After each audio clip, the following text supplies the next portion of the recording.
So we were talking before we hit the button, and I feel like we should just make the PSA right now that these bookworm sweatshirts that you and I are both wearing at the moment make great holiday gifts.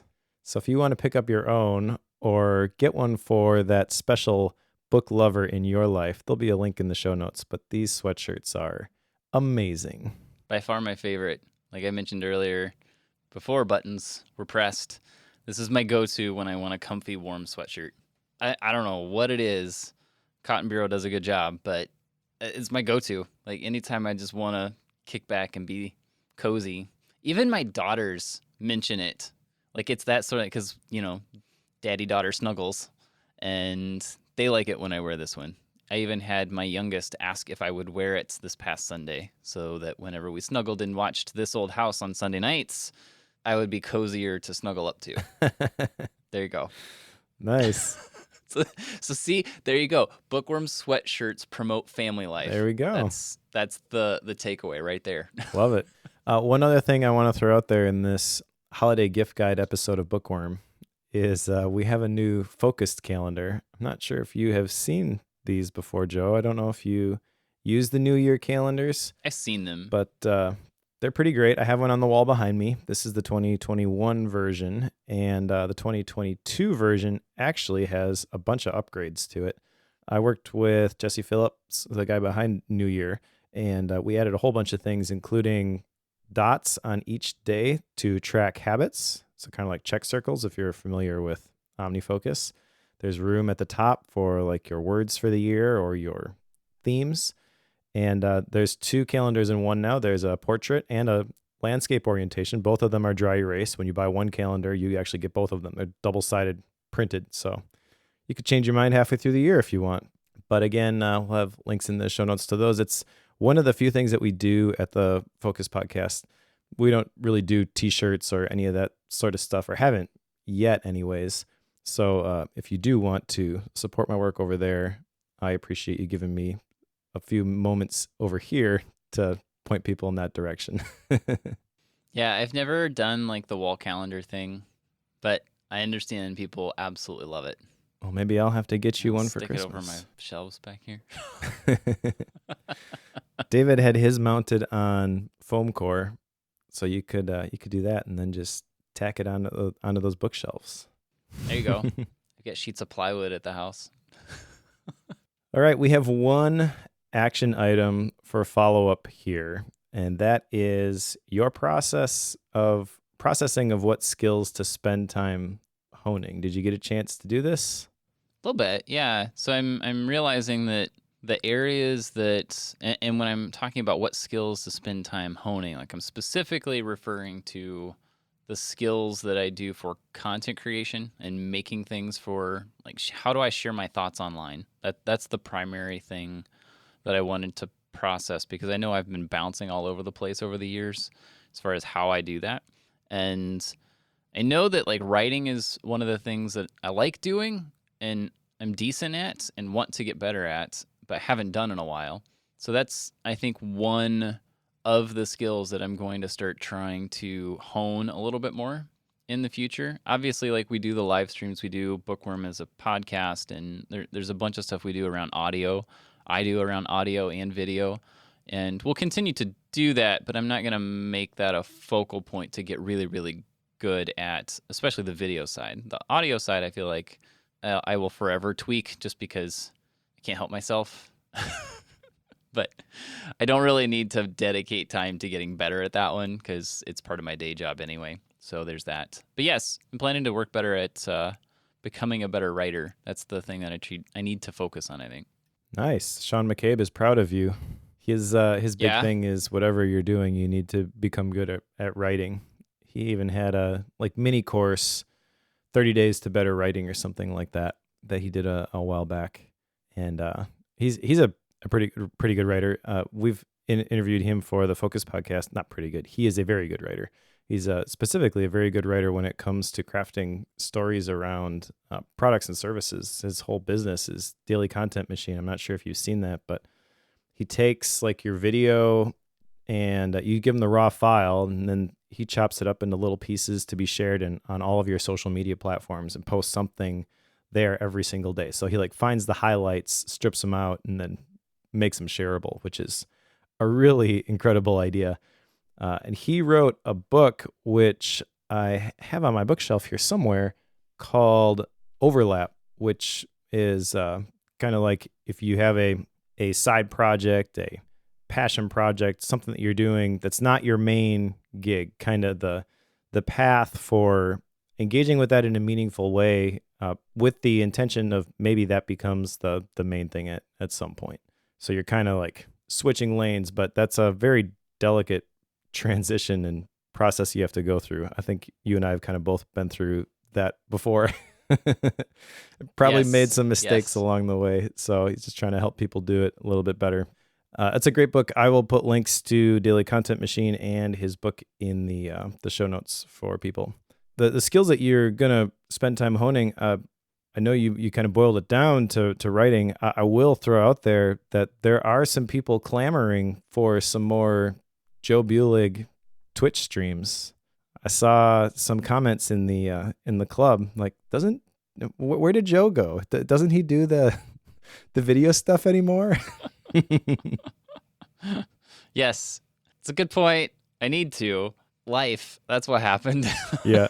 So my goal, and this is something I'm working towards. So I'm trying to step one with the writing. Okay, so like that's the thing that I'm making a central point, right? Because I know that that's kind of where my roots are online, and the goal is to take that and then expand off of that writing into some of the YouTube streams and stuff that I was doing for a while and have taken breaks from. But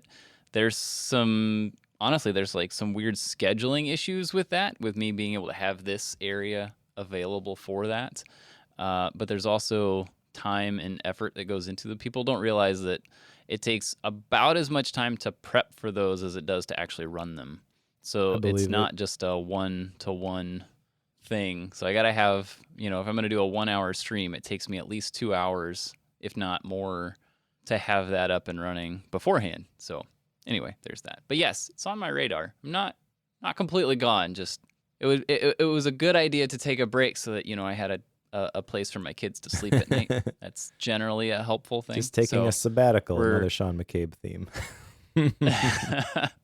Taking one sabbatical to work my tail off in another area. Yeah, that's kind of how it worked. Cool. One other thing I will tease, I don't have a link to share just yet, but we'll throw it out there that I will be doing a workshop with Nick Milo of Linking Your Thinking on sense making. By the time this publishes, I might have the link. If I do, I will stick it in the show notes for people who may want to attend that. It's going to be a 2-hour paid workshop. He and I are going to do it together over at the Sweet Setup. And I've been doing some prep with Nick on this. He's awesome to work with. He's a really smart dude. I'm very excited about some of the mental models and the lenses we're going to give people to look at things through. I've learned a lot from Nick over the years. I went through that workshop myself, and that was really the thing that made Obsidian stick for me. Probably am not still using that app if it wasn't for that workshop. So every time you get to ding that bell, pour one out for Nick Milo. Yeah, and I have to admit, like, you and I have been back and forth over the whole linking your thinking process, and like I've realized that a lot of my angst with what happens in the world of Obsidian has to do with terms. Mm-hmm. Like, I'm not usually having issues with what people are doing. It's usually what people are naming things that I've had issues with. And like, I've got kind of my own system that's morphed from a combination of a bunch of different things. But things like, I've given you grief for the term map of content. Yep. Over I don't even know how many episodes and stuff. And I think I texted you, was it last week, 2 weeks ago, something like that? It's like, I think I finally figured out why I don't like that term. It's because I really don't like the term content. Like, I have an aversion to the word content, even though like I refer to myself as a content creator. I hate saying that. Like, it just is nuts to me that I don't like that word that much. I have no idea why. And I don't have a replacement for it. So it's not wrong. Mhm. So like you said, like we'll just call it a map. It's like I'm totally game with that. Like I'll call it a map. Just don't use the word content. Like that's my thing. Yeah, I'm glad you brought that up because I didn't realize it was simply a matter of the terminology that was causing such a visceral reaction from you. It's kind of Yeah. cool. And I don't think I think at the beginning I don't think I could have told you that. Yeah. I don't think I've been able to nail down that's why I've had an aversion. But as I've spent time like, okay, let me run through, if I'm gonna diss on a system, I usually want to know it really well. And I do a ton of research on it before I ever say like this is a terrible idea. And I did a lot of digging. It's like I don't have an issue with how it works. I just have issues with all the terms. But at the beginning, I don't think I could have said that. So what you really could have used was a map of content about why you don't like maps of content. Possibly, maybe.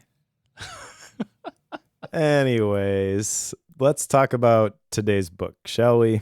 Sure. Today's book is Soundtracks by Jon Acuff.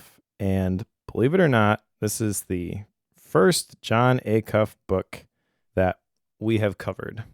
Can you believe that? I actually, when you told us that this was our next book, we went on this whole thing of like, wait, is that true? I don't think that's true. That can't be right. And I went through and checked the website, and sure enough, this is our first Jon Acuff book. It's by far not the first Jon Acuff book I've read. I'm sure it's not for you either. It's not. But I was dumbfounded that this is the first time we're covering one on Bookworm. So we both kind of thought that we had covered a Jon Acuff book before, but we had not covered a Jon Acuff book before. Do you consider that to be a good thing or a bad thing? I think that's a failure. This, I think, may come back when we talk about style and rating. Yeah, it's true. But yeah, so Jon Acuff is an interesting guy with an interesting story. I first heard of him when I read, I think it was Start. And what really I liked about Jon at that point specifically was his story coming out of the Dave Ramsey Corporation, where he had been working there and he had this goal to publish this book, and he was flying all over the place, giving talks whenever he could. And I don't know the specifics here, but it kind of sounds like Dave Ramsey supported him in publishing this, because I know for a long time the book was actually listed in the Dave Ramsey store. So this was probably around the beginning of like Amazon becoming the place that you went to buy any book online. At least in my mind, I'm thinking that there was still a question at that point when I first came upon that book of like where you would go to find something. And I was kind of surprised that it was available both in the Amazon store and on Dave Ramsey's store, because the other stuff in Dave Ramsey's store was just on Dave Ramsey's store. It was kind of exclusive. So maybe Right. that is the data point I'm cherry picking here to tell this narrative that Dave helped launch this guy. Maybe Jon would tell a different story. He actually begins the book by telling the story of the worst boss that he's ever had. But then he says, oh, by the way, that was me. So before we get into the actual content here, I'll just break down the breakdown of the book. There is not 3 parts. I kind of wish there was. When I was putting together the outline, I was thinking, how do we group these things together? I think we got to take it chapter by chapter, but I also think we can easily get through all this. So chapter 1, I think I can do this. Chapter 2, the choice is yours. Chapter 3, turn down the dial. Chapter 4, borrow from the best. Chapter 5, win the week. Chapter 6, don't fight it, flip it. Chapter 7, zig your way to positive thinking. Chapter 8, put the new anthem on repeat. Chapter 9, gather evidence. Chapter 10, make a soundtrack stick with a symbol. So there's no real grouping of this stuff. It's just one chapter after the next, and he tells it very linearly, and he has kind of a system he wants you to follow here. But that being said, let's jump into chapter 1, which is, I think I can do this. This is where he's laying the groundwork for the whole idea of this book, which is that we are very negative creatures, is the TLDR here. We as a species, tend to overthink things, and overthinking tends to lean towards the negative. So this soundtrack's title for this book really comes from this idea of you have these playlists of voices that you've been listening to. Some of them are from other people, but a lot of them are probably originate from you, that are telling you all these negative things, these negative stories you believe about yourself and about the world. He calls those broken soundtracks. And he's kind of imploring us at the beginning here to change our playlists and to get some new tracks to listen to, which I think that analogy is actually really cool. What did you think when he started laying the groundwork here? Yeah, it's a good way to think about it, because like I've followed Jon Acuff on Instagram for a while. He's hilarious. He's just a funny guy.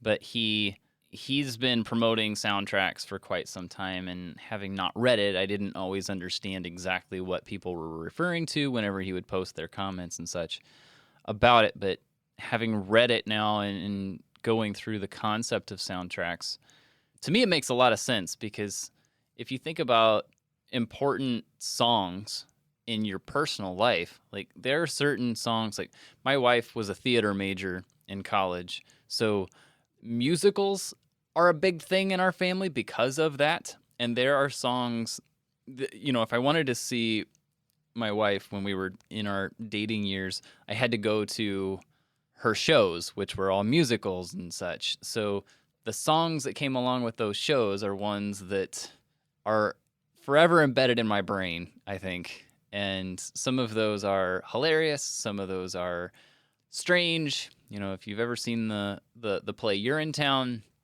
not You're in Town, but Urine Town, those songs are not going to leave your brain, like, ever. So there are a lot of things that happen in our household, and we will sing one of those lines. And for whatever reason, like every time those songs come up, like some other thought goes through your brain and it takes you to that time.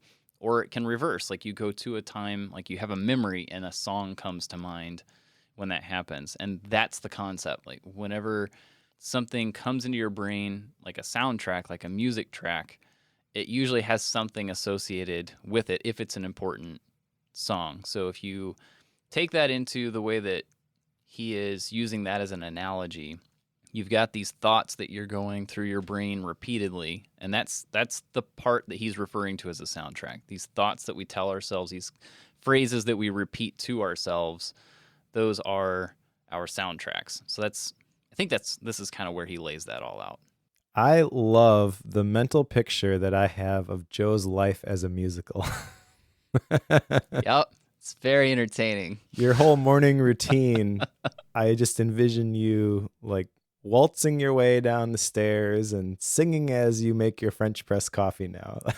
I don't drink coffee now. Have I told you this? Oh, no, I don't think so. Oh my, there's a confession. I have not had coffee in months. Joe's a tea guy now. Wow. Bombshell dropped. Sad day. Well, I will I think drink it's it a sad for day. you. I don't know. Thanks. You have to drink a double for me. All right. So yes, at the moment I'm headed down the Sparky train. That is unfortunate, but I think understandable. I'm keeping my coffee, but thanks. Go for it. I won't try to talk you out of it. But the whole idea of the musical, I don't have the experience that you have, but I have seen my fair share of musicals. And you're right, Jon Acuff, typically when I think of him and his social media presence specifically, he's kind of a jokester. He's a funny guy. And that comes through in some of his writing. We'll talk about that when we get to style and rating. But I kind of feel like maybe he did this and I just didn't see it.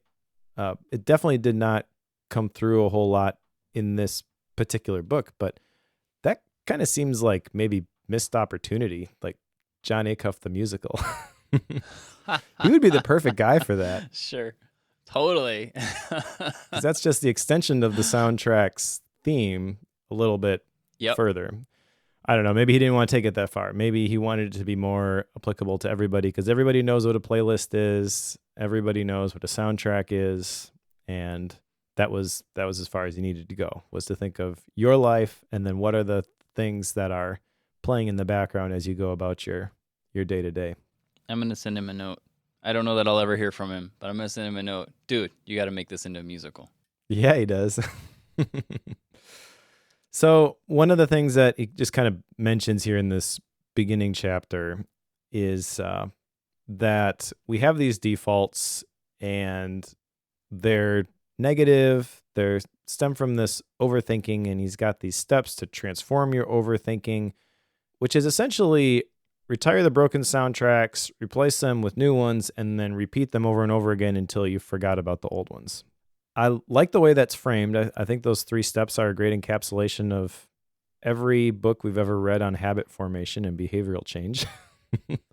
But it's also not that simple, I don't think. I'm kind of curious, after you read this first chapter, how did you feel about this? Did you think, was this effective in like priming the pump? Like, okay, yeah, let's do this, Jon. Or was the red flag already up? Because I've talked to a couple other people around this idea. My gap book last time, The Power of Positive Thinking, I've been reading that one after this one because this topic is just kind of fascinating to me. And I was kind of surprised a lot of the reaction I got was, well, yeah, I don't really believe in that stuff. So which way were you leaning at this point in the book? At this point in the book, I was very conflicted. So there was a lot of, oh yeah, I definitely tell myself negative things all the time. Why do I do that? And what do I do about it? So like that, there's that side of it that I was all in. Like, okay, yeah, you got me. And then there's the flip side of it where I had in my brain like this whole world of think happy thoughts. I have that in the back of my brain as well. Like, this is way too frou-frou. Like, this is not, I don't believe that. Like, there's that side of it in the back that at this point, I was assuming he was going to get into. Like, here's how you do that with thinking you're going to be the top in your company. Like, visualizing the future of things. Like, that's kind of what I had in my brain. So at this point, having gone through the first chapter, I was very much on the fence. Like, one side being, okay, yeah, all in, let's go. And the other side, like, what are you doing? Don't do that. Right. Yeah, David and I talked a little bit about this topic in the latest Focus episode, which is not published yet, 139. I'll put a link in the show notes. But we were talking about this voice and like how he handles it and what my response was to it. And the way that he asked the question, I realized that this voice, that positive affirmation voice, to me sounds a lot like Tony Robbins every time that I hear it. And that's not a good thing, yes. in my opinion. Nothing against Tony. I think he does a lot of good. I remember a story he told when he published the Money book about how when he grew up, his family was poor, and he remembers his mom and dad fighting about the fact that there was no turkey for Thanksgiving on Thanksgiving Day. And he's watching this happen, and then somebody rings their doorbell and delivers them a Thanksgiving meal. And from the proceeds of just that book, he served tens of thousands of Thanksgiving meals because that had an impact on him and he wanted to pay it forward. So nothing against Tony Robbins personally, but his style, I can't. I can't handle it. And I realized that a lot of this stuff, it comes to me with that voice. Even a lot of the books that people have a negative first reaction to, and I think I did too, to books that we've covered that we both liked, things like Dale Carnegie, How to Win Friends and Influence People.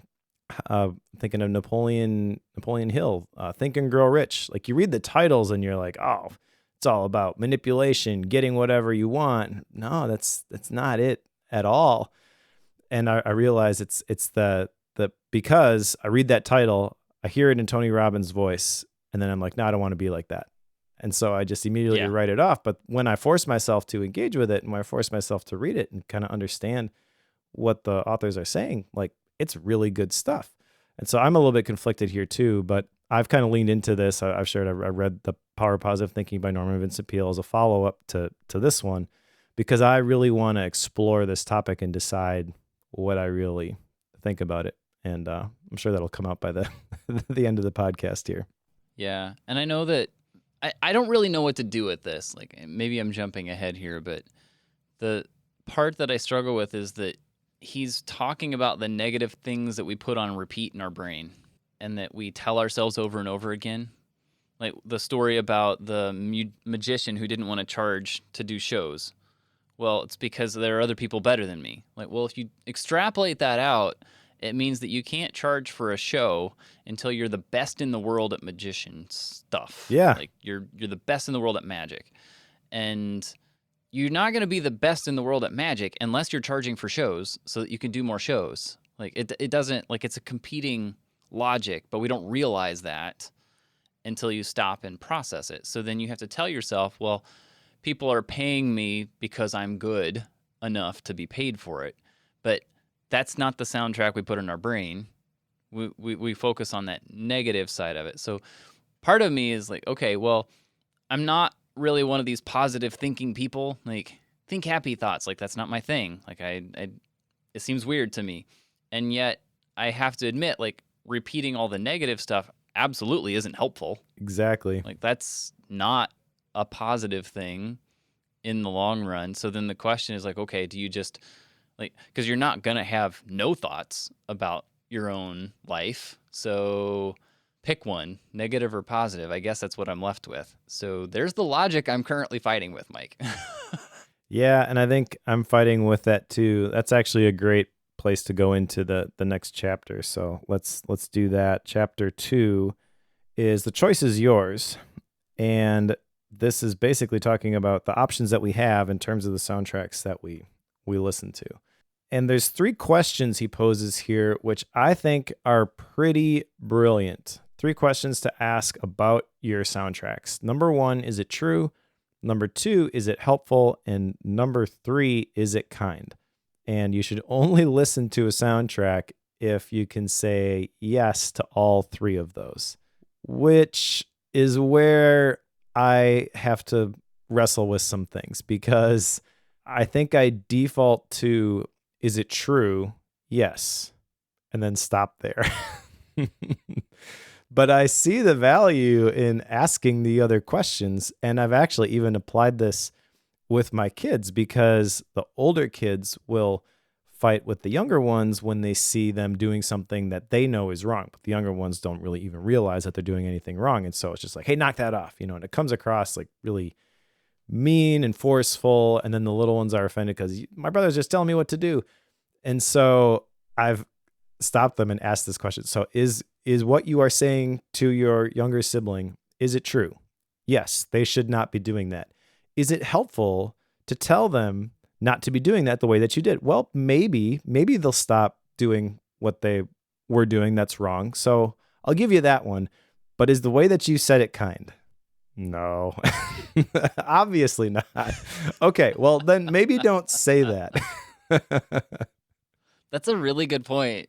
Like, I hadn't thought about translating this to interactions with other people. I was only thinking about it, what was going on in my own mind. So I love that. That's the interesting thing about that, though, to me, is that you can totally see these things. I can totally see these things when it's in an external circumstance. But when it's in my own head, I have a hard time identifying them, which is surprising to me because I also kind of grew up around this stuff. I mean, my dad owns a software company that has products on emotional intelligence and self-determination, and self-talk is a big piece of that. So I've understood it for a long time. Like, hey, you shouldn't practice negative self-talk, because usually it's some form of don't do this, don't do that. And your brain just fixates on the action. It doesn't attribute positive or negative, do this or don't do this. It's, if you, to borrow an analogy from golf, if you're saying don't hit it in the water, don't hit it in the water, your brain fixates on the water, your body and mind kind of align, and you end up hitting it towards the water. It's really, really bad at differentiating those things. But the minute that I can get it out in a different context with some people that are outside of my own head, it becomes crystal clear. Yeah, that I can kind of follow you with that, because I don't, I tend to go the other way around. I don't always take the processes that I work on my own brain and externalize them. I tend to keep everything in my head. Like, if somebody has made me upset, and I don't like the way that they are handling something, I will do one of two paths. I will either internalize it and never speak about it, or I will internalize it and maybe mention it to my wife once. And that's as far as it goes. So unless it impacts somebody else, if it impacts the third person in some way, then I'll talk to that other person. Because I know, like, I've had instances with folks online. It's like, okay, I need to talk to Mike about this. Like, there's a thing that he needs to know about. So then we'll have that conversation. But I generally just internalize things.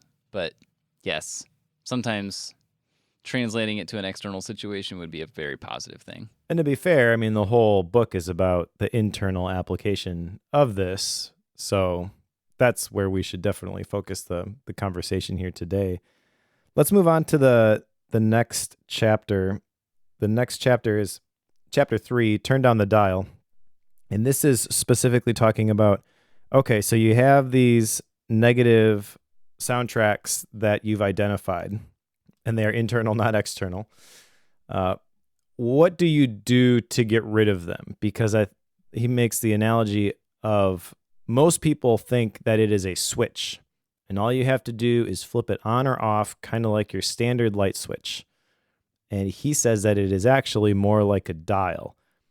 And I never thought about this till just now, but the light switch on or off, that makes a ton of sense. And then the dial, I think he's kind of going for like a radio analog dial metaphor to go along with the soundtrack stuff, but I don't remember that really standing out to me. Maybe the better analogy would have been a dimmer switch, just to stick with the whole lighting metaphor. I don't know. But anyways, that's the goal. Is like, you're not going to eliminate this completely. You're just going to turn it down a bit. And I think that's an important option that many people, myself included, a lot of times don't realize it exists. So maybe you can't get rid of it completely, but at least squelch it a bit so it's not as loud. This whole chapter completely messed with my head in a very good way, because I started to think through my productivity habits, my ADHD tendencies, like these things all surfaced. Like how I live basically came up, and the choices that I have made and the processes I've gone through to choose, like, what software do I use? What method of keeping track of tasks am I going to use? How do I keep track of notes and information online? Like, how do I do all of this? And so many times I have found myself like hunting for that tip or trick or that system or that process, the management style. Like, I've hunted for these things saying, oh, that's the way that I need to do this. And it's a yes or no, always a yes or no. It's like, if I'm not finding the motivation I need to read the book every day, to read those 20 pages every day, which thankfully Bookworm is a pretty solid motivator for that for us. But you know, if I'm not finding the motivation, well, then there's some switch that needs turned off or on in order to solve that problem. Like, that's generally the way my brain has translated this, the way I think about it. And when he references this as a dial, I'm a sound guy, so I immediately think of faders. Like, it's not a dial, but I immediately thought of a fader. Like, I use the Rodecaster Pro, so I manage everything with faders. Faders are my world. Like, I love faders. And like, being able to run that fader up and down and turn things up and down, it's not a on or off, it's partials. Mm-hmm.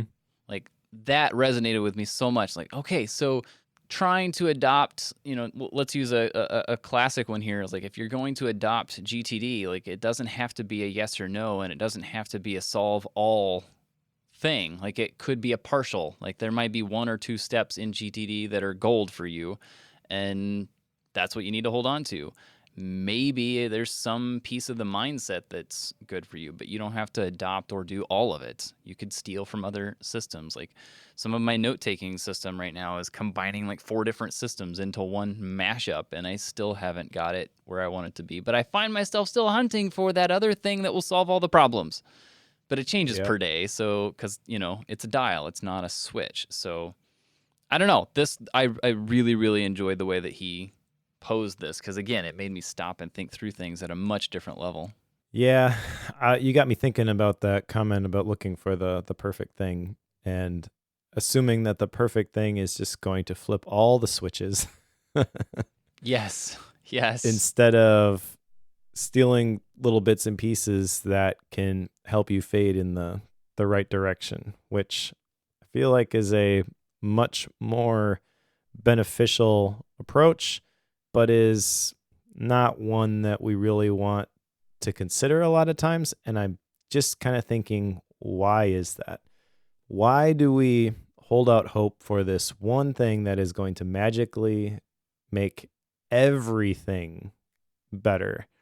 And why do we, myself included, attach to these systems that people profess in these books that we read so eagerly, believing that it's going to, when I've seen time after time after time after time after time, like it works a little bit. And then I decide, yeah, this isn't for me. And like you, I think over the years, I've kind of adjusted my approach and learned to take what I want, discard the other stuff, and create my own mashup of all of the things that works for the way that I work. But that's hard to package. That's hard to, I don't want to say systematize, formalize maybe. Do this, then this, and get this result.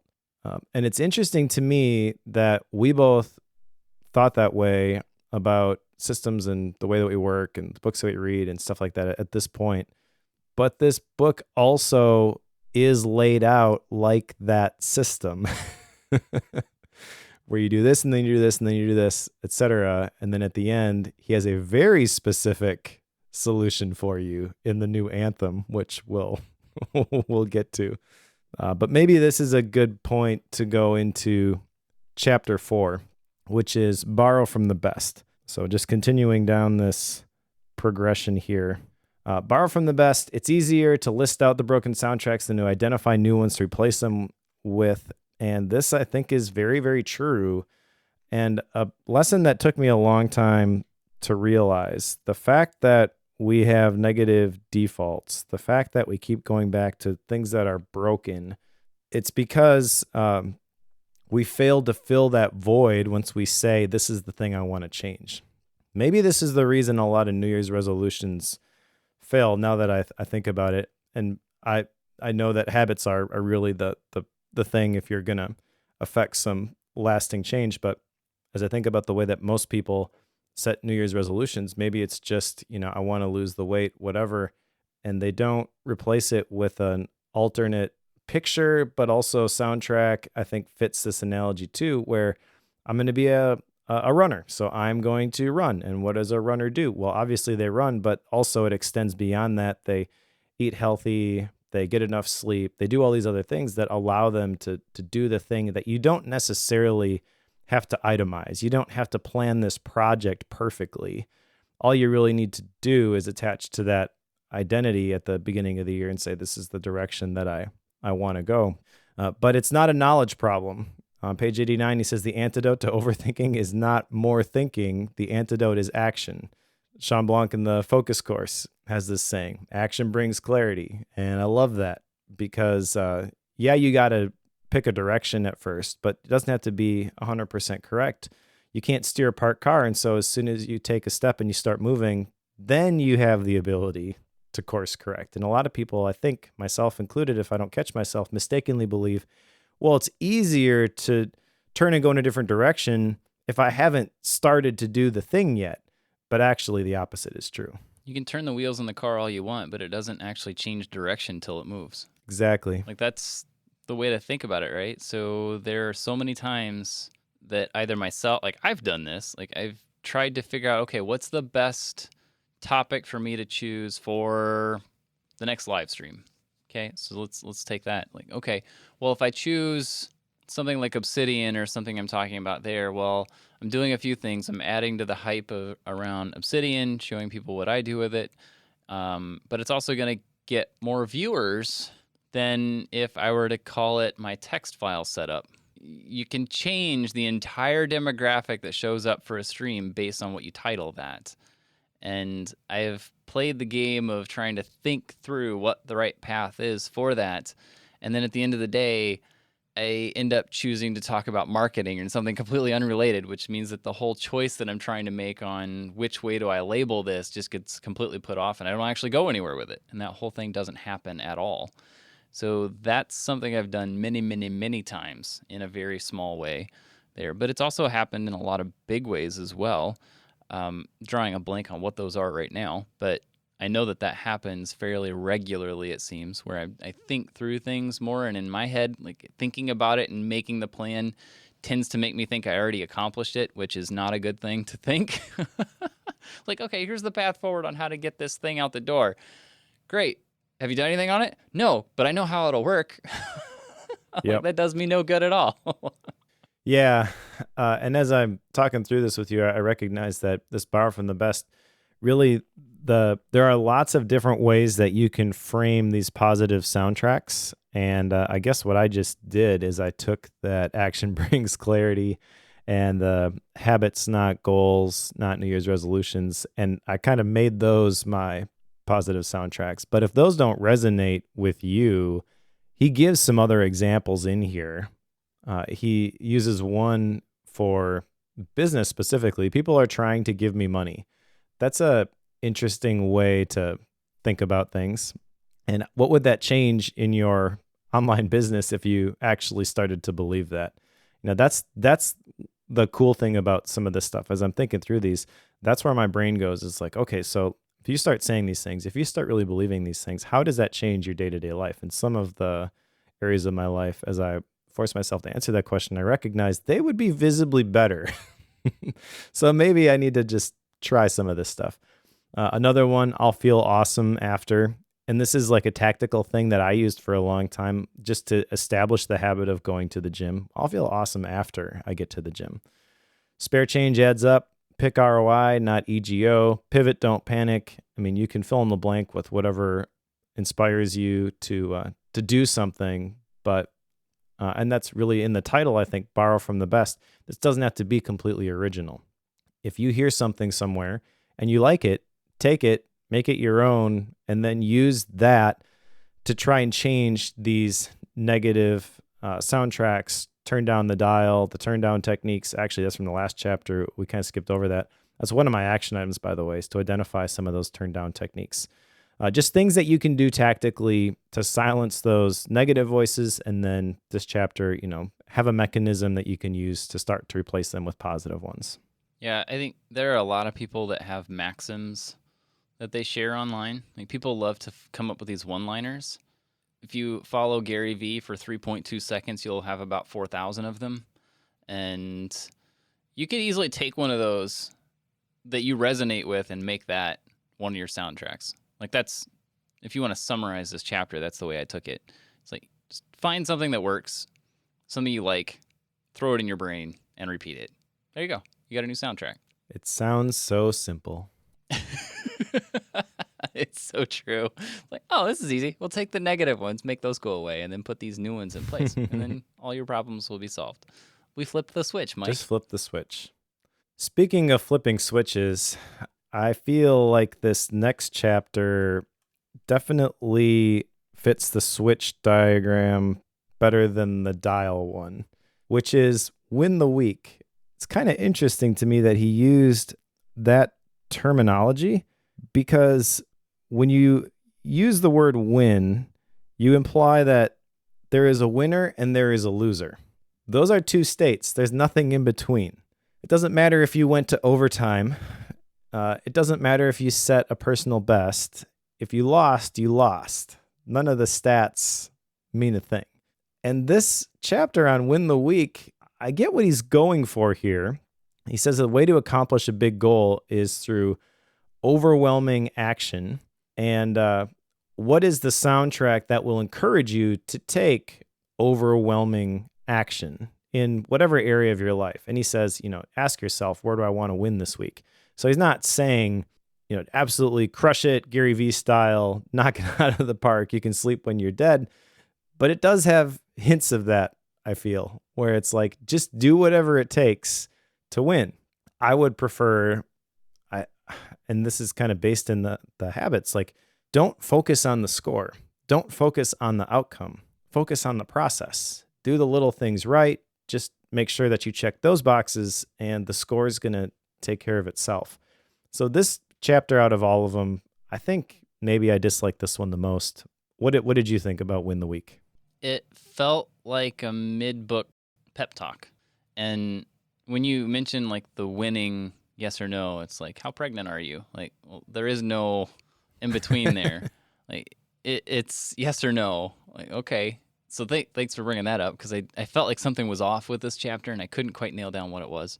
I think that's probably it, because it reverses what we had 2 chapters earlier with the whole fader dial thing and puts us back in the switch. But at the same time, like, this felt very much like, we've mentioned Gary Vee a few times, Tony Robbins, and like that category of person. It's like super high energy and just goes. Like that type of person. I feel like we all have either seen or know someone who's like that. And I don't think that's for everybody. And this kind of feels like a motivational chapter to say you should be. But I don't think that's true. And it's kind of frustrating to me that he slipped this in there. So, I mean, I get what he's saying. Like, if you want to try to take it for his intent and not what we're actually interpreting it as, if you take it for his intent, I think what this is like, you're at chapter 5 out of 10 here. So we're dead center on the book. And I felt like he's laid the groundwork in showing us that we are overthinkers. He's shown us how to make the choice, that it's not a yes or no, how to come up with better soundtracks. Like, he's shown us all of this. And now it's kind of like the switching point. You know, if you're going to have a peak here that we switch gears in the book, I felt like this was it, because we've now laid out the groundwork. And now he's like, okay, here you go. You can win. And then after this point, he starts giving you the tactics. And as you're referring to, kind of a system here. I felt like that kind of starts maybe in the chapter before, but it's also like, to me, this is kind of the crux where he starts to do that. I don't know. Maybe that's reading into it too much, but that's how I felt. I don't know that it's reading into it too much, and I also don't know that his intentions are completely pure. He did write the book start. Where and finish. Yeah, though. yeah, that's true. That's true. I don't know. I think it's probably best just to leave this one here and recognize that there isn't a whole lot here in terms of the process that he's outlining that I would recommend you absolutely adhere to. Basically, what he wants you to escape is inaction leading to overthinking, leading to inaction. So it's kind of a negative cycle. And the way to step out of that is to interject some action. But I would argue that that doesn't mean that you have to dominate. Yeah, but at the same time, like, I'm kind of downplaying this chapter. I think if you listen to what I just said a second ago, like, that's kind of what I'm doing here. But if I take it from like a broader society stance, like the default is to do nothing. For most people, the default is do nothing. Everybody has like these dreams, these things that they have in their head that they want to do. Very few people put in the work every day, build the routines and habits to actually make those happen. Like, that's generally what I would say, is like, that's not the norm, that people have overwhelming action. It seems like the people who talk about, 10x your work, like, when they talk about that, the goal isn't to actually achieve 10 times the amount of work. The goal is to get more than what you're doing now. Yep. So that you're moving faster. Yeah.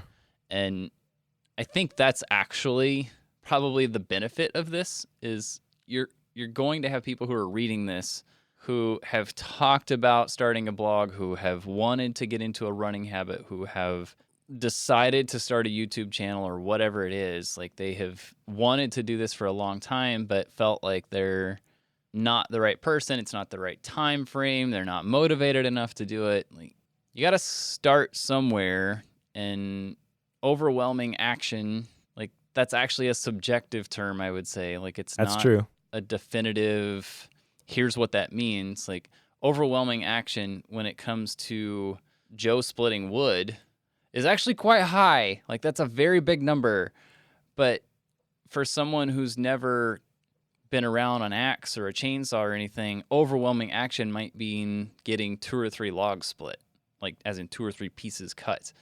That would be amazing for some people. It's like that's a very different category. Like, what does overwhelming action mean? So I think it's going to depend on your situation and where you're at. So if I kind of package all of that, I think it's probably a good chapter to have in the book.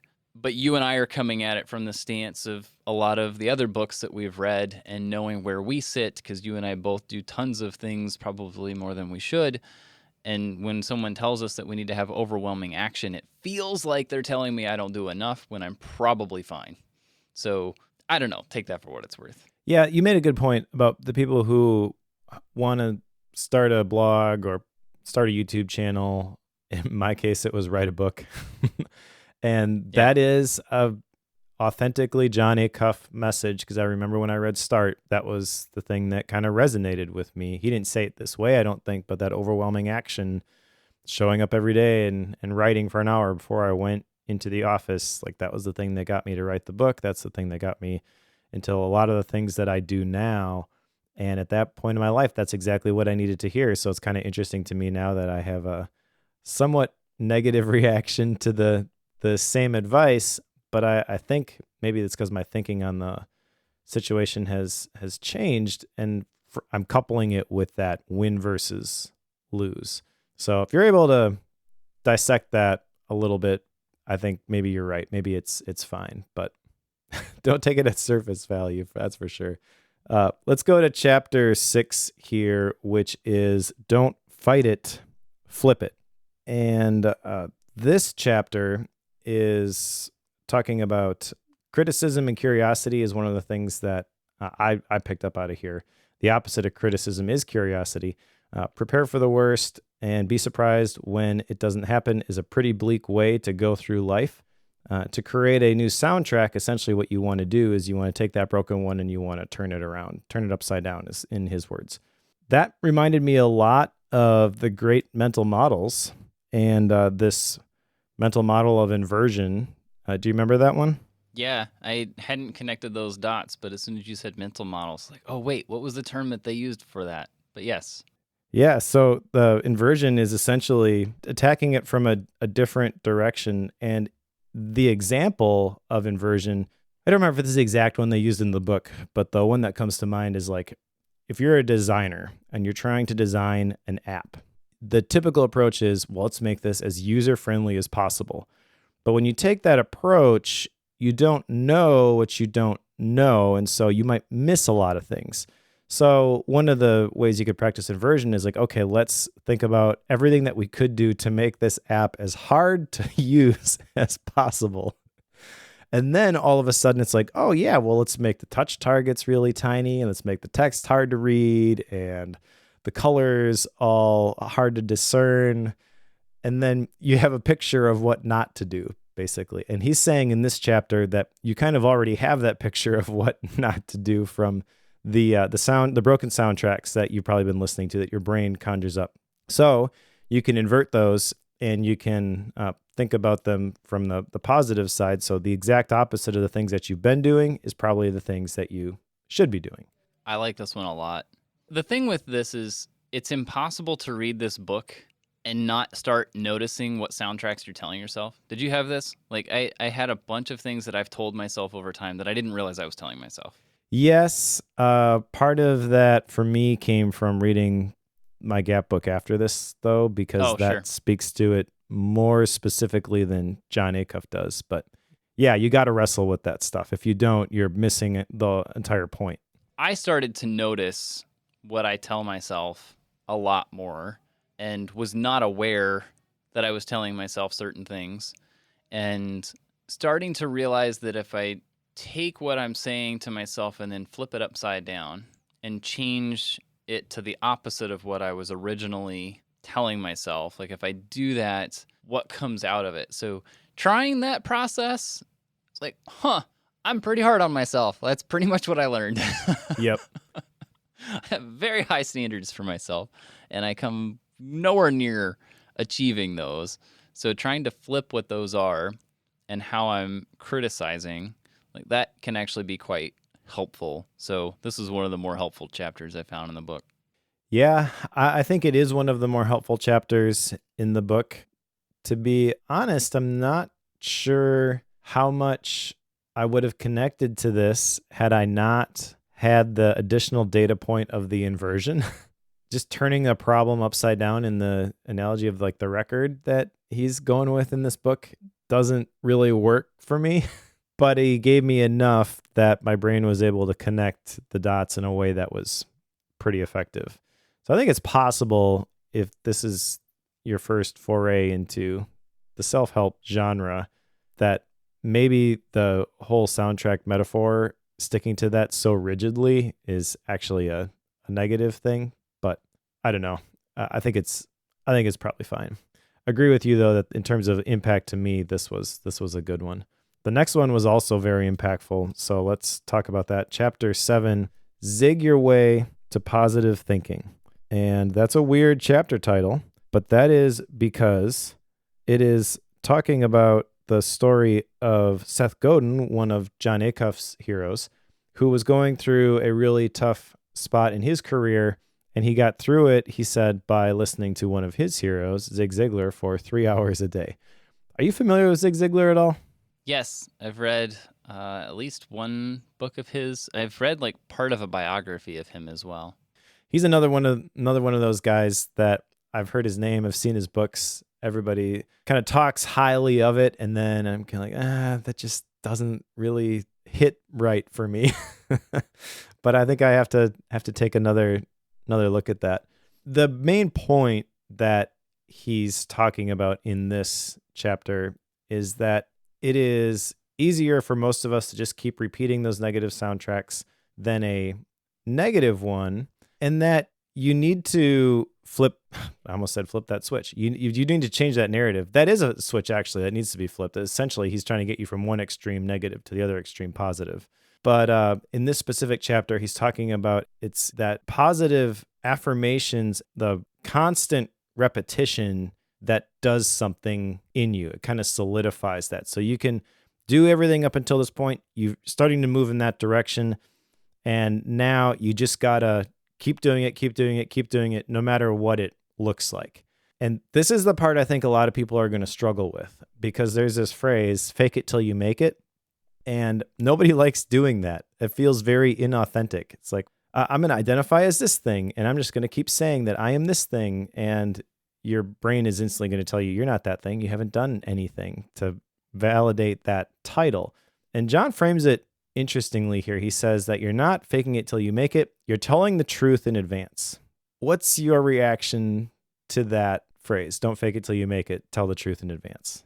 I've never liked the whole fake it till you make it thing. I've said it, and I've attempted to adopt it in numerous cases. I think there's something to be said about identifying as something and then working your way towards it. Who is it?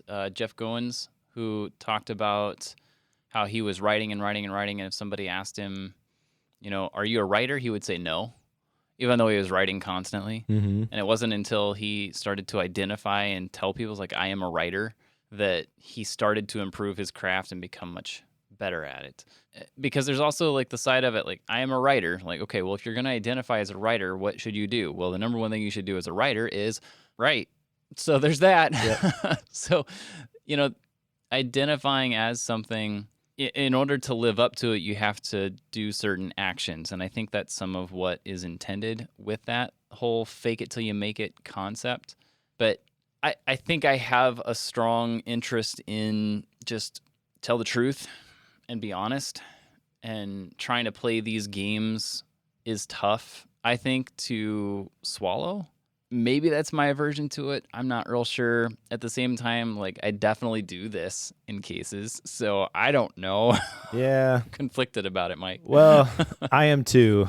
I do believe in the power of confession and your words having an impact and changing not just your mind, but even the atmosphere. I think there's truth in that, but this don't fake it till you make it, tell the truth in advance, this feels gimmicky to me. It feels like, oh, no, I'm not telling you to fake it till you make it. That's not it at all. I know why you don't like that. Just, this isn't that.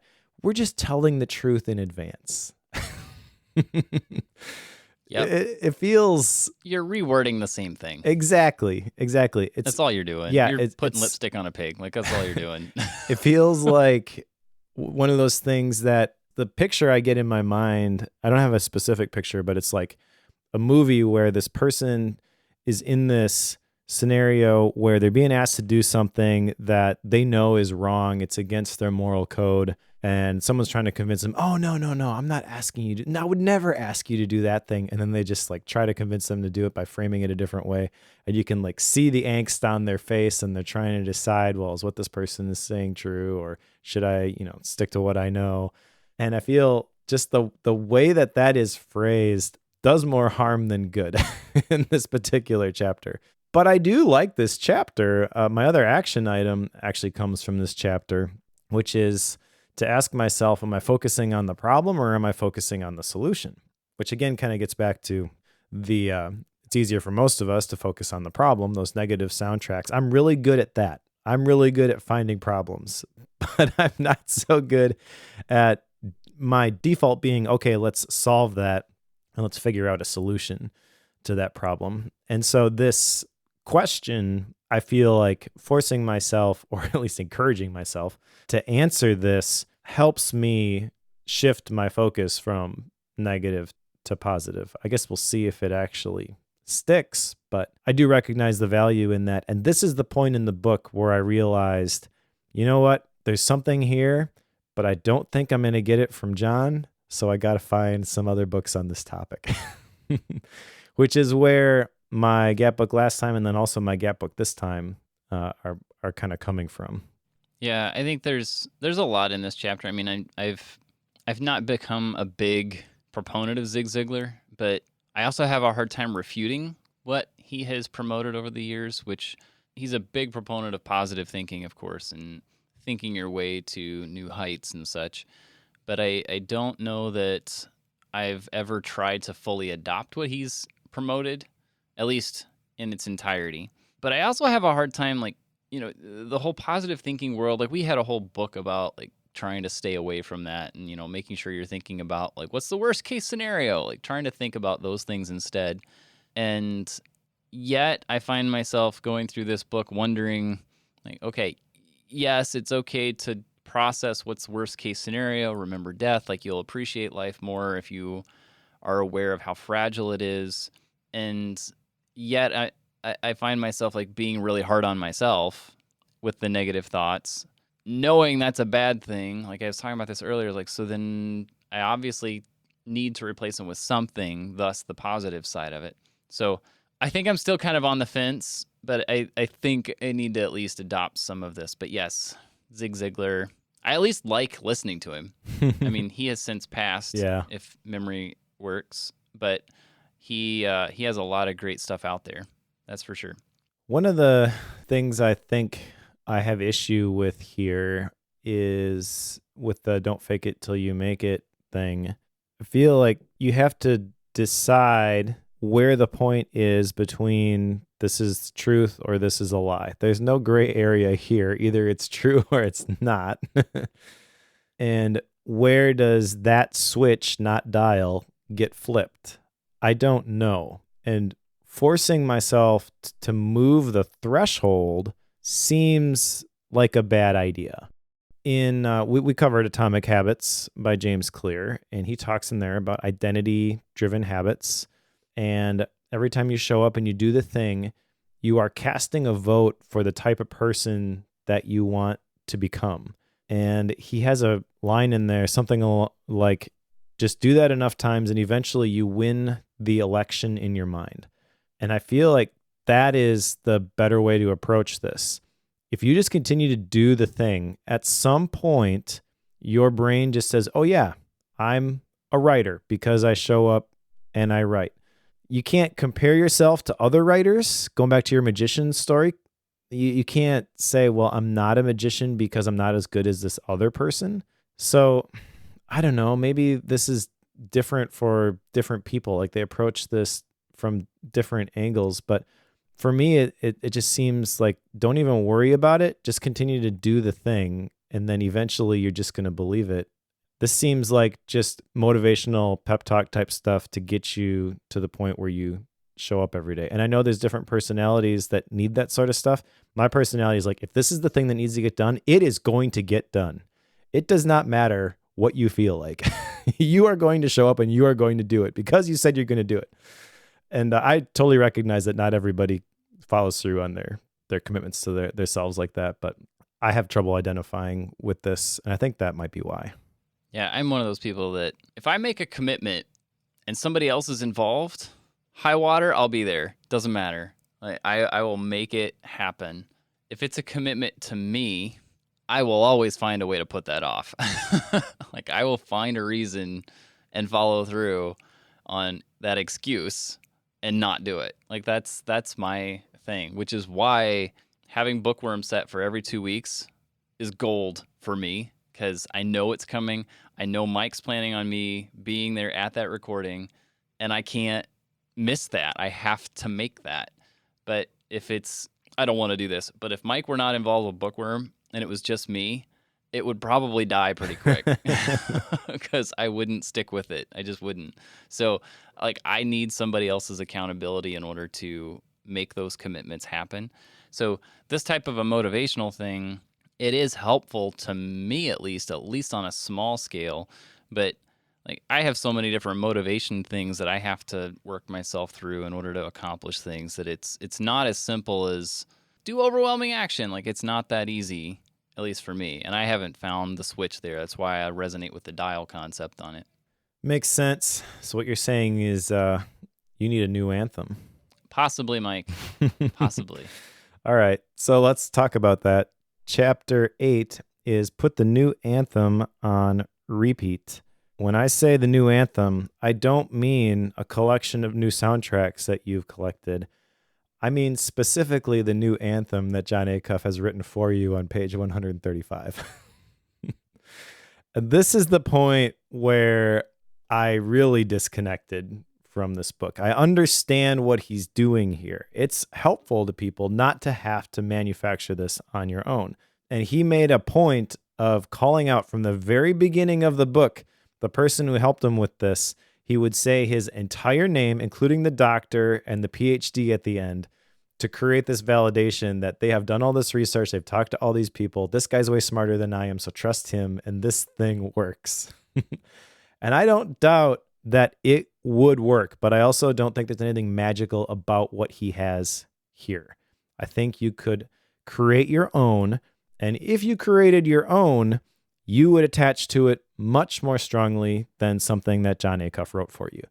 And I say that because we've gone through, as an action item from Bookworm, creating these core values for our families. And I identified them. I had a friend create a manifesto type graphic. I had it framed. It is printed and hanging on our living room wall. And this affects every commitment that we make. It's what we filter everything through. I am blown away these however many years later at the benefit that has continued to provide because we came up with them, not because somebody said this is what you need to do in order to have a strong family. So I definitely have doubts towards this new anthem. What do you think? Are you going to implement this? It's way too long. It is pretty long. That is true. I had written in my notes that it was on page 153 like you did because and this is why I was looking it up while you were talking, because this sucker's long. I'm not even going to read this all because it would take too long to go through it. So like he wants you to find a mirror, stand up straight, confidently say the following out loud. And then he gives you this whole thing. It's like, Joe Bulick, choose my thoughts. I know that doing my best starts with thinking my best. And like, it's this whole thing. Here are 10 things I know. And he runs through these 10 items. And I cannot argue that if you were to do this, you would probably feel better about yourself, at least for a little bit, right? Like, I'm not going to argue that You at totally all. would. But like I was saying, it's long. He gave me a thing when I kind of got the feeling he said he wasn't going to give me a thing. And I felt like it contradicted what he's been telling me so far. save like one, borrow from the best. Like he's telling you to borrow these things. Like that particular piece probably makes this okay. I don't know. I just didn't like it. I didn't like it at all. And yet I find myself thinking like it probably does help, I'm sure it does. but I just don't like the way it was brought forward. Like I didn't like it. So there's that. Yeah, so I have mentioned a gazillion times that I immediately followed up this book with The Power of Positive Thinking by Norman Vincent Peale, which I enjoyed much more than this one, to be honest. One of the things that was surprising to me about that, I did not realize this, just so you all know, Norman Vincent Peale was a pastor. Is a pastor? I don't know if he's still around. This book, the 1987 version that I have, had sold 15 million copies. And his advice from the very beginning is basically to get in front of the mirror, just like Jon Acuff is saying, morning and evening. But instead of repeating the new anthem that Jon is giving me, specifically a couple key Bible verses. So I have been doing that. And I am seeing some benefit from that. And I think you could decide for yourself if the Bible isn't the thing, you can insert whatever you want there. But that is why this new anthem does not stick with me.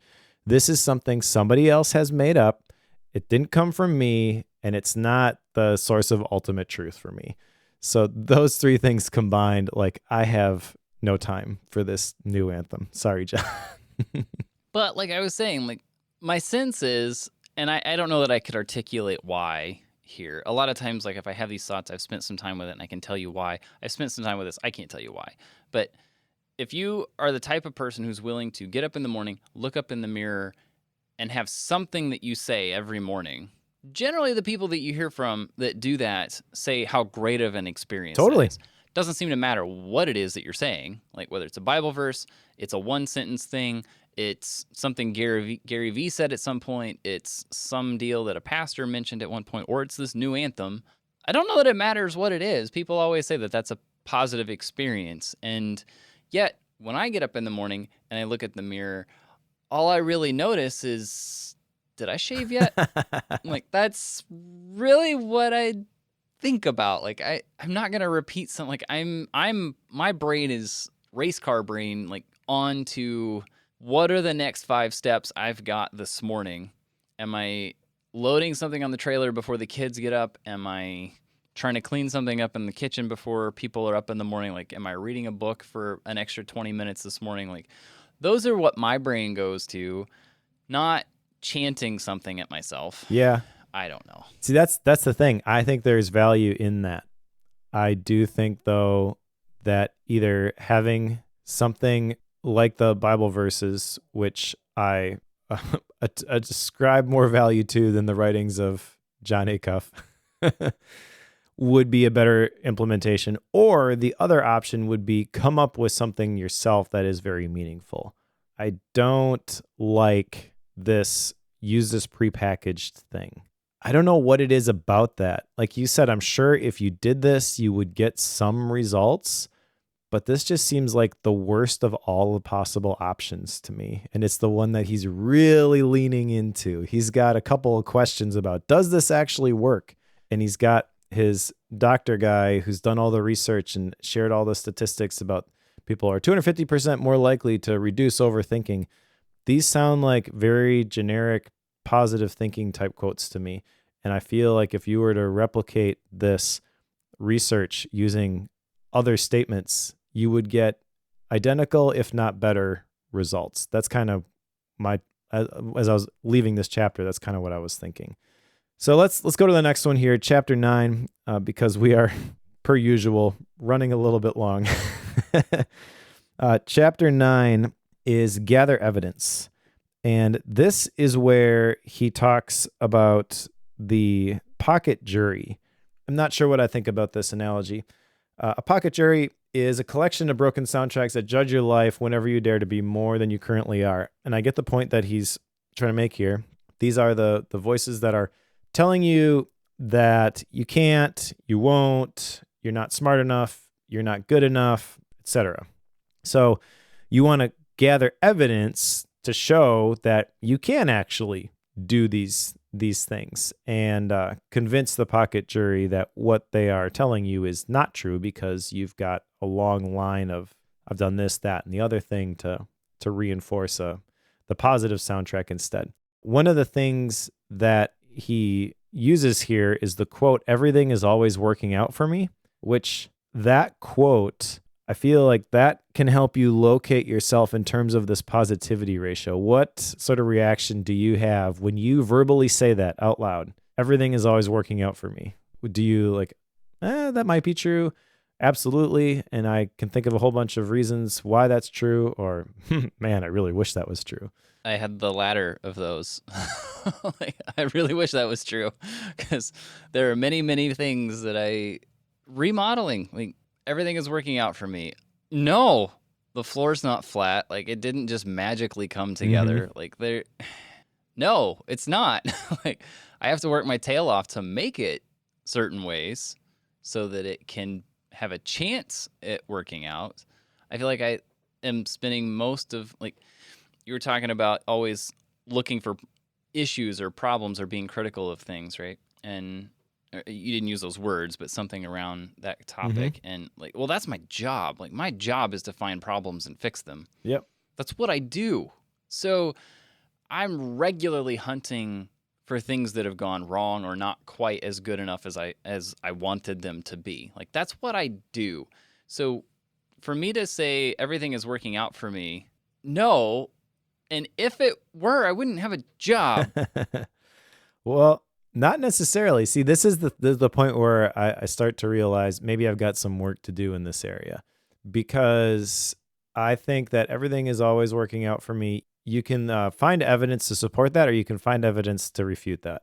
In The Power of Positive Thinking, Norman Vincent Peale talks about this guy who comes to him and he's ready to commit suicide. He's so depressed and my life is just terrible. And Norman's like, well, you got here today, so you walked here. You know, you have legs that work. And he just starts listing all of these things. He goes, well, that's true, that's true, that's true. And then by the end of the 5-minute session, he's got a list of 12 things that are actually going very well for him. So his situation isn't nearly as bleak as he thought it was.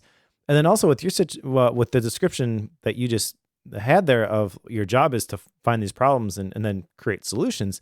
Again, you can focus on the problem or you can focus on the solution. So you could interpret everything is always working out for me as, yeah, there were all these unexpected things and the floor wasn't level and yada, yada, yada, but I was able to make it level and get the carpet and whatever else I needed to do. And I'm not saying that you should take that approach, because I think I'm very much like you, where my natural reaction is to focus on, well, all of these things are not right. But I took this, and then he mentions the positivity ratio, which we've heard at other places, of about 3-1. So you should have 3 positive thoughts for every 1 negative thought, essentially, in order, like, that's the healthy ratio. I got to confront myself, look at that and admit that I'm nowhere near that. So all of the things that we think, I feel like there's sources for all of this stuff. There's seeds that are planted, and this is kind of the manifestation of things. And we've read all these books, and we've heard many, many times, like, surround yourself with positive people. And that's just one area.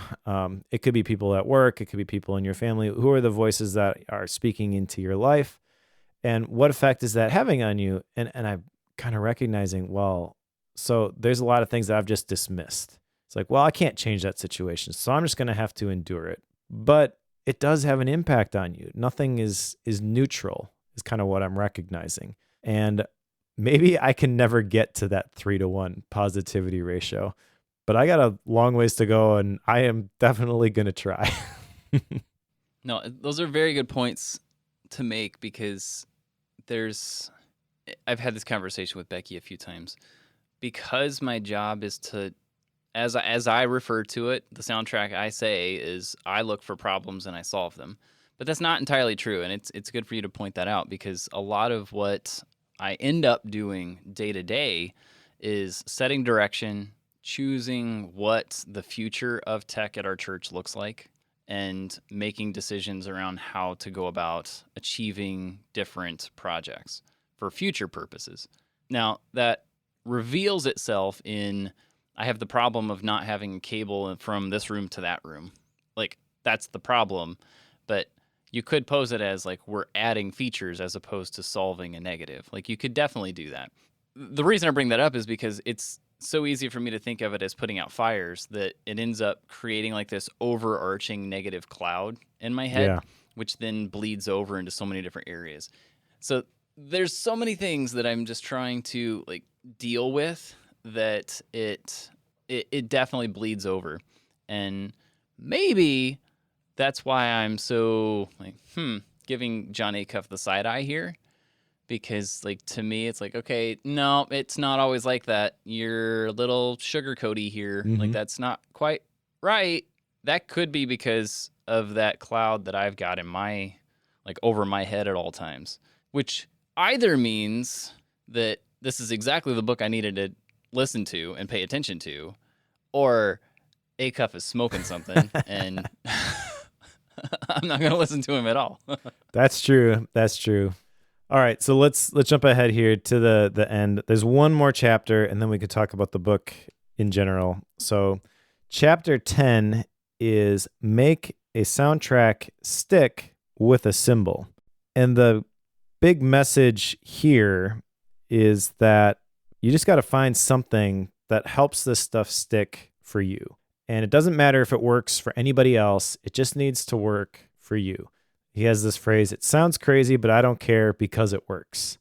And the one thing I got out of this chapter is that pens are my symbols.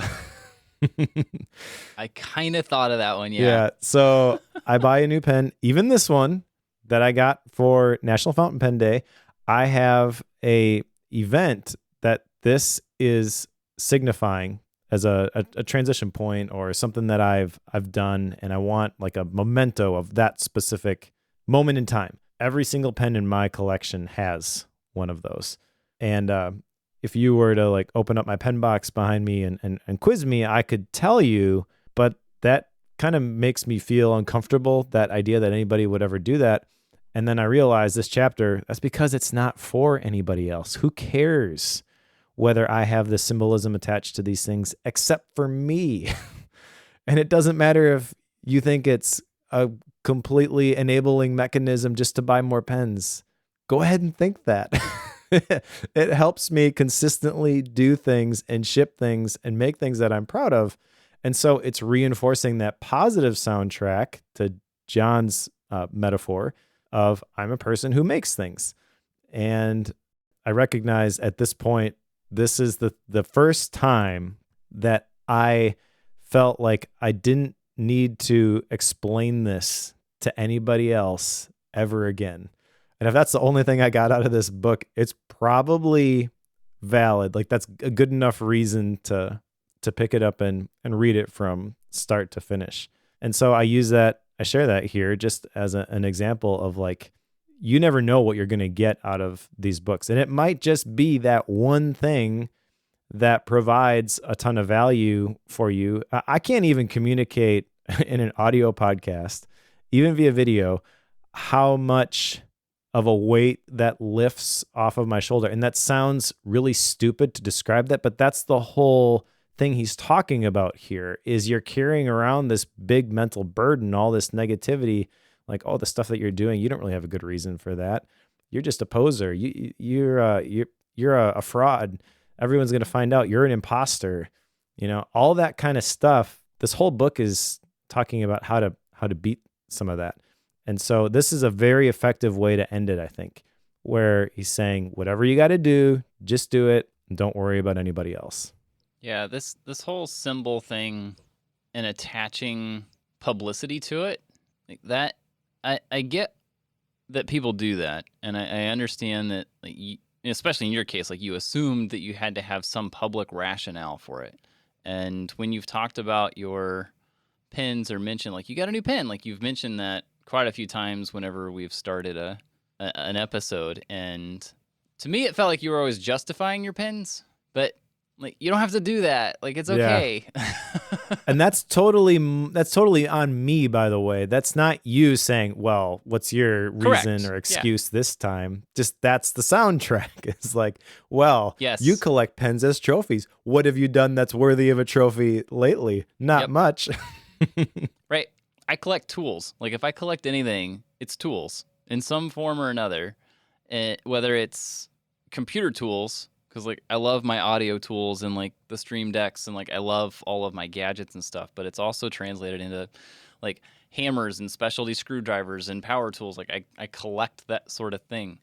And like I can tell you, like similar to your pins, like I can tell you what project I bought tools for and what I used it for and how that project helped me do whatever it was to help somebody put stairs in their house, or whatever it is, build a china cabinet, like whatever that is. Like I know what those tools were used for. So like it's not a pin, it's not like a specific category, but it's like this great big overarching thing that I tend to adopt. But yeah, I always have a story for it, but I've never tried to justify it to anybody. I've always had to try to justify it to myself. So I do that to me, and I do it with my wife, but it doesn't really go outside of that.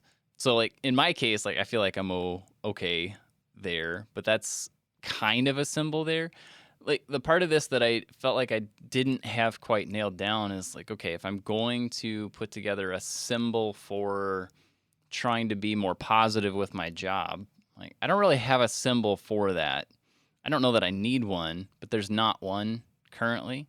And to me, that's kind of the hard part with this is, okay, if I need to have a soundtrack with a symbol attached to it, like, okay, it doesn't have to be one thing, but then the question is, well, how many do you want?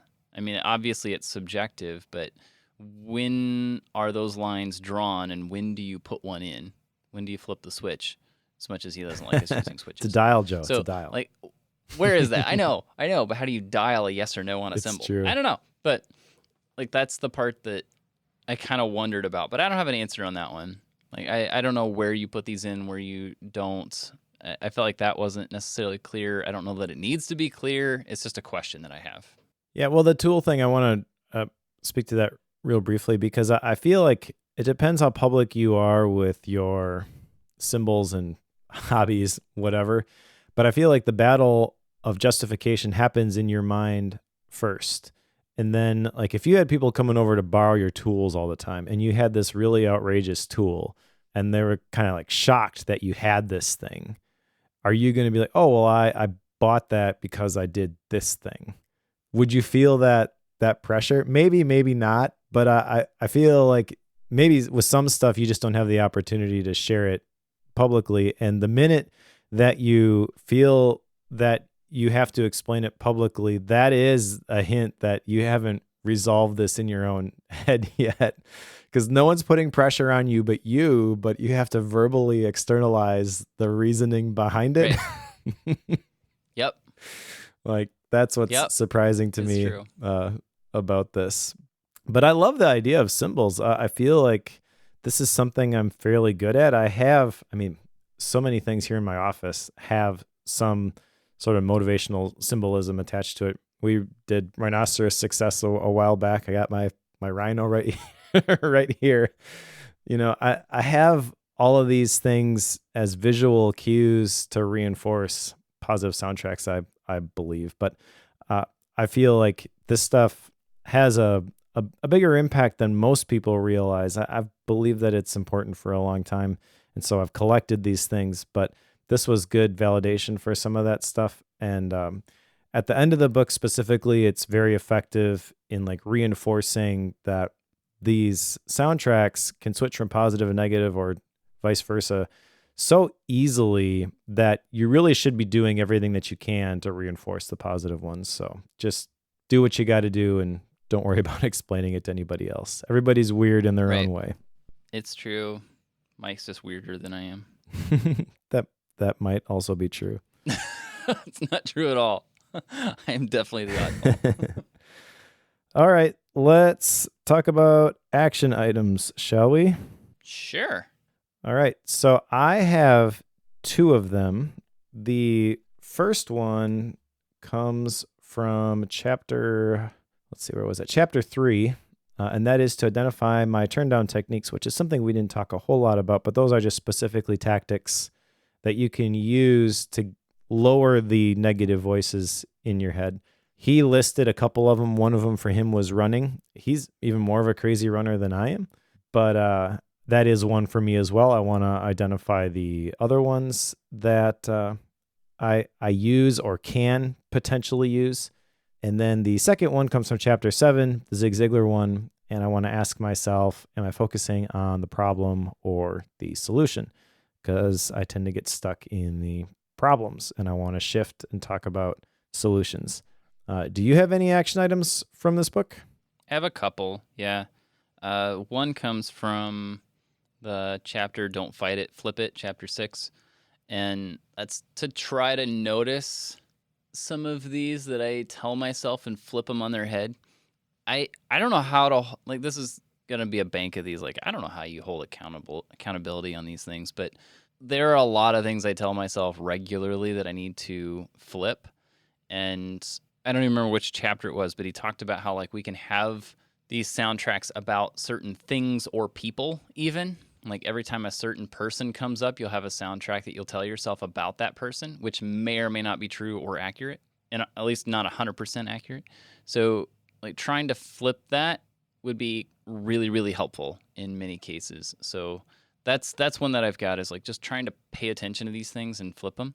And the other one is I want to try to think through this whole symbol concept. If my theory is true and I have made my brain focus on solving problems and looking for problems as opposed to seeing future positive, I don't even know what term to use there, for my job, like whatever that is, like I feel like if that's true, then I probably should listen to Jon a little bit more.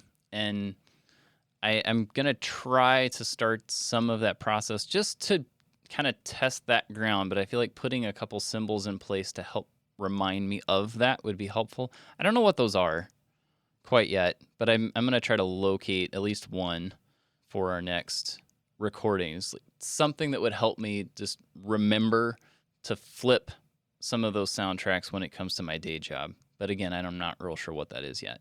So there you go. Those are my two. All right. Well, let's talk about style and rating, shall we? Sure. So this was my book. I will go first. And I will start by saying that Jon Acuff has a very unique style. You will either love it or hate it. Very quickly, too. Yeah, I don't think I loved it. And you kind of mentioned this with his social media presence. He's kind of a funny guy. He tells a lot of jokes. And if you like that kind of thing, then you're going to love his style. It's very easy and approachable to read, I will say that. But it ends up, for me, sounding a bit exaggerated. In my mind, it makes the message less authentic. But I've never met him, so maybe he really is just this crazy all the time. I don't know. I feel like he's a good writer, and the imagery and the ridiculous situations that sometimes that he describes, like they're very effective in communicating the points and provoking the emotions that he's trying to draw out from the reader. But it's a little over the top for me. I also not a huge fan of the way the book is laid out. I know we rail against the 3 parts. I kind of wish this book had parts, though. Like the 10 different chapters, just one right after the other, very linear in a progression. It felt weird, especially when there were chapters where it felt like some of these ideas didn't carry nearly as much weight as some of the other chapters did. It's like if you have them all listed separately and they're not lumped together, they got to stand on their own, and some of them didn't feel like they stood on their own to me. They're laid out pretty much the same way for every single one of these, where he tells a story at the beginning, then he gets into his thoughts on whatever topic, and then there's a couple listicle style points near the end, which is probably effective for a lot of people.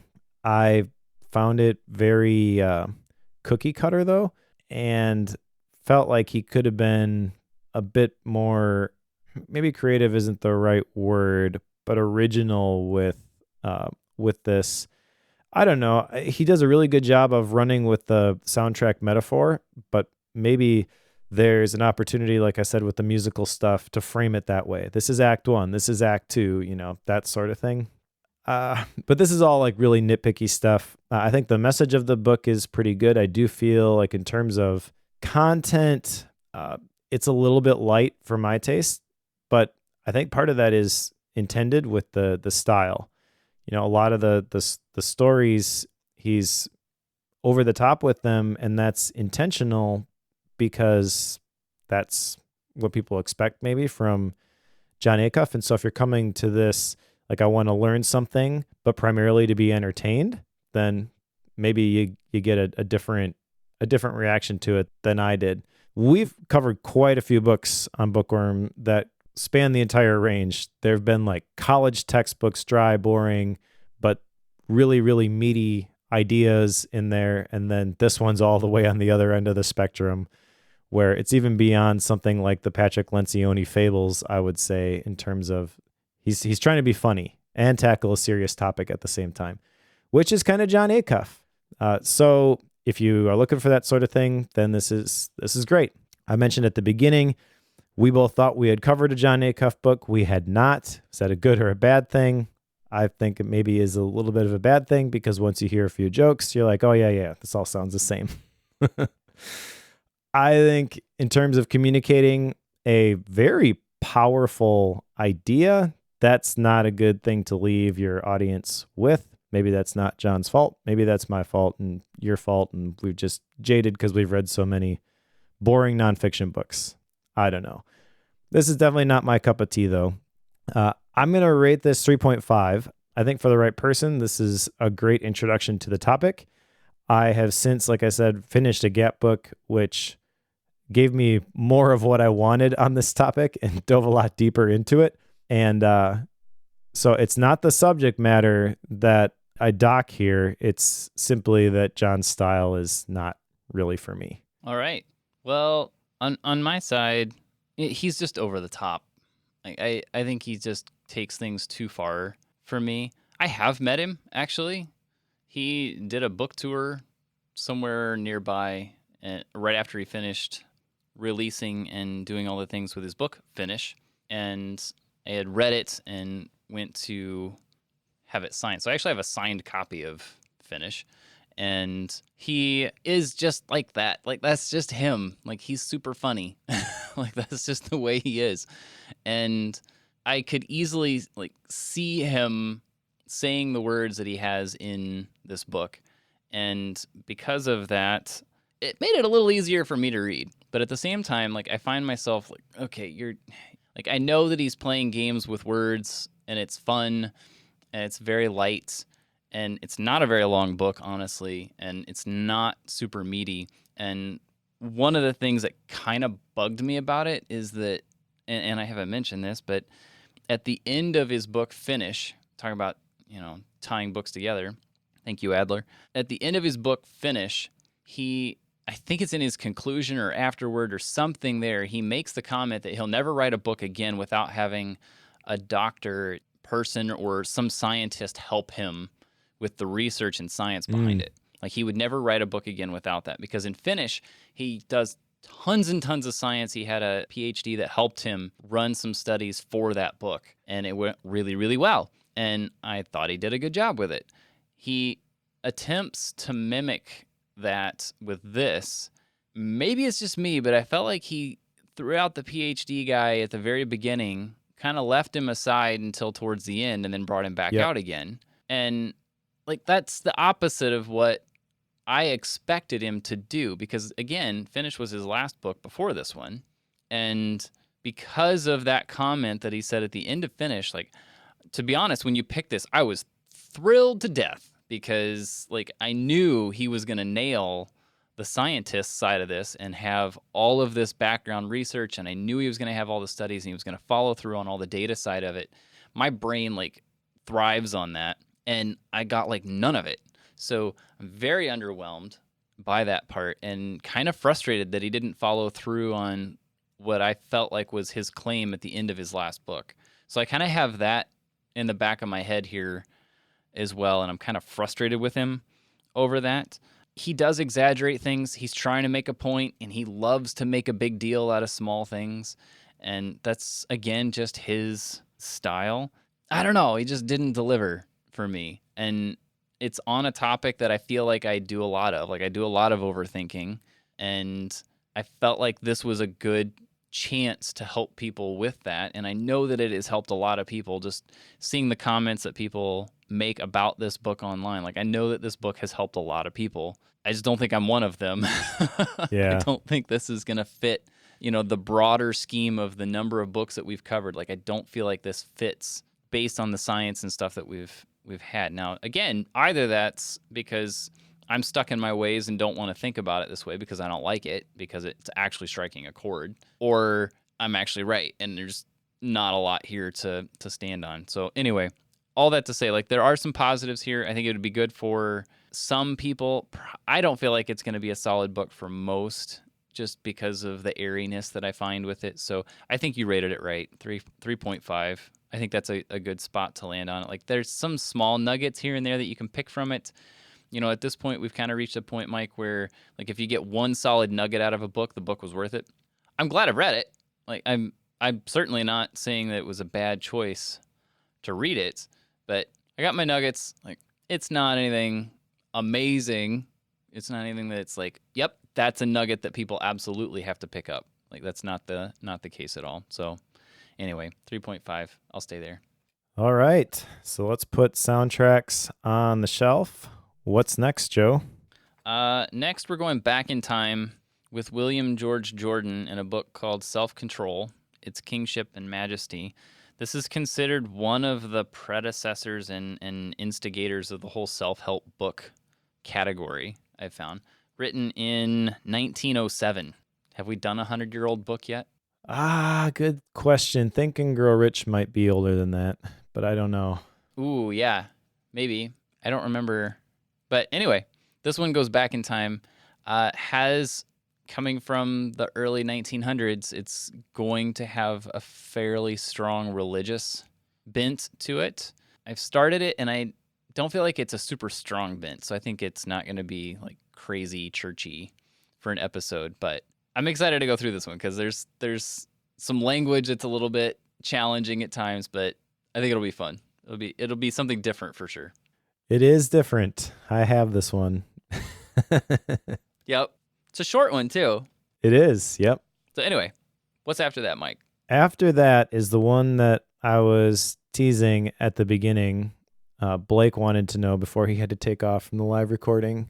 And I said, this is the book you would probably never expect me to pick.